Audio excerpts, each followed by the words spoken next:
স্কুলে নিয়ে আসছো? আসসালামু আলাইকুম। ওয়ালাইকুম আসসালাম। ভালো আছো তোমরা সবাই? ইনশাআল্লাহ আমরা সবাই ভালো আছি। এখন বলতেছে কি স্কুলে এসে কেমন লাগতেছে বোন তোমার? ভালো লাগছে। ভালো লাগতেছে? তোমার কেমন লাগতেছে? ভালো লাগতেছে। তোমাদের সবার কি ভালো লাগতেছে স্কুলে এসে? প্রিয় দর্শক কিন্তু এদের কিন্তু বাবা মা নাই, আর এই যে এই কাকা কিন্তু তাদেরকে দিয়ে এই ভাইয়ের কাছে রাখছিল, ভাই কিন্তু এদের দিয়ে ভিক্ষা করাচ্ছিল এক কথায়। এখন কিন্তু আমরা কিন্তু সবাই মিলে এসে তাদের একটা স্কুলের শিক্ষা জীবনের প্রসার ঘটিয়েছি।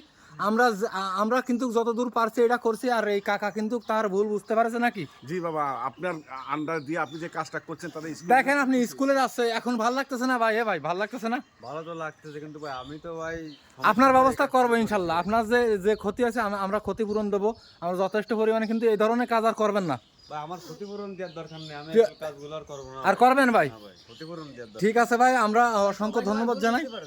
ভুল বুঝতে পারছো, এটাই যথেষ্ট। এখন তোমরা কিন্তু ঠিকভাবে লেখাপড়া করবা, মানুষের মতো মানুষ হবা, কেউ ডাক্তার হবা, কেউ ইঞ্জিনিয়ার হবা, এই প্রত্যাশা রেখে লেখাপড়া করতে হবে। ঠিক আছে বোন? হ্যাঁ। আমি কি বলেছি আমার কথা বুঝিছো? কেউ ডাক্তার ইঞ্জিনিয়ার এই প্রত্যাশা রেখে আমরা সবাই লেখাপড়া করব। স্বপ্নটা বড় বড় করে দেখবা। এখন এখন এর কিন্তু এখন ওই বই খাতা বা এর ভর্তি করা হয়নি, আজকের ভর্তি করা হবে, তাই তো? হ্যাঁ, আজকে এর সাথে কথা বললাম। এদের কিন্তু কালকে আমি আগের দিন ভর্তি করে গেছি। বাবা, আপনি যে কাজটা করেছেন আমরা খুব খুশি হয়েছি। আমাদের বলবেন সহযোগিতা যতদূর পারে আমরা করবো ইনশাল্লাহ ইনশাল্লাহ কাকা। ইনশাআল্লাহ। প্রিয় দেশবাসী, আপনারা ভিডিওটা বেশি করে শেয়ার করেন, কারণ এদের আসলেই বাবা মা নাই। তাদের মুখ থেকেই শোনেন তোমাদের কি বাবা মা আছে? না। হ্যাঁ, না। তোমরা এতিম না? হ্যাঁ। তোমাদের বাবা মা তো কেউই নাই, তাই না? আর আমরা কিন্তু তোমাদের কিন্তু সেইভাবে আমরা এখানে পর্যালোচনা করে তোমাদের মানুষের মতো মানুষ করার একটা প্রত্যাশা রাখি, এবং আমরা আশা করি তোমাদের কাছ থেকে যে তোমরা যেন লেখাপড়া ঠিক মতো করবা, করে মানুষের মতো মানুষ হবে। হ্যাঁ, এখন তামিম, হ্যাঁ ভাই।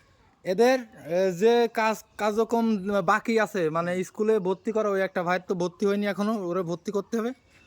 এখন তুমি লেখাপড়া ঠিক মতো করবা, তোমার যত খরচ লাগে যা কিছু লাগবে আমি দেবো। আর ওই যে তোমরা যারা আঙ্কেল বা আব্বু বলতে ওই যে পিছনে আছে দেখো, উনি উনি কিন্তু তার ভুল বুঝতে পারছে, ওরা মাফ করে দাও। ঠিক আছে? মাফ করে দিছো? ওই আঙ্কেলরা মাফ করেছো? হ্যাঁ।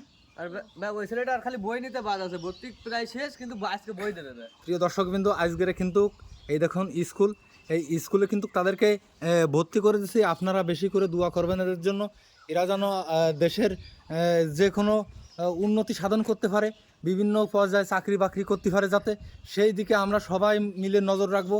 শুধু এরাই না, মানে যত এতিম বাচ্চারা স্টেশনে থাকে বা অসহায় থাকে, আমরা যেন সবাই আন্তরিকতার সাথে তাদের পাশে দাঁড়াই, নাকি? বাবা, আমি এদের ছেলে মেয়ের মতো মানুষ করেছি বাবা। এদের জন্য আমি সবকিছু করতে রাজি আছি। যতদূর সম্ভব আমার বলবেন, আমি ততদূর চেষ্টা করব মানুষের মতো মানুষ করার জন্য। ইনশাল্লাহ আপনারা সবাই থাকবেন, আমিও আশাবাদী। তাহলে ভালো থাকো। হ্যাঁ, একটু হাসি দাও, স্কুলে যাচ্ছ একটু হাসি দাও শোনা।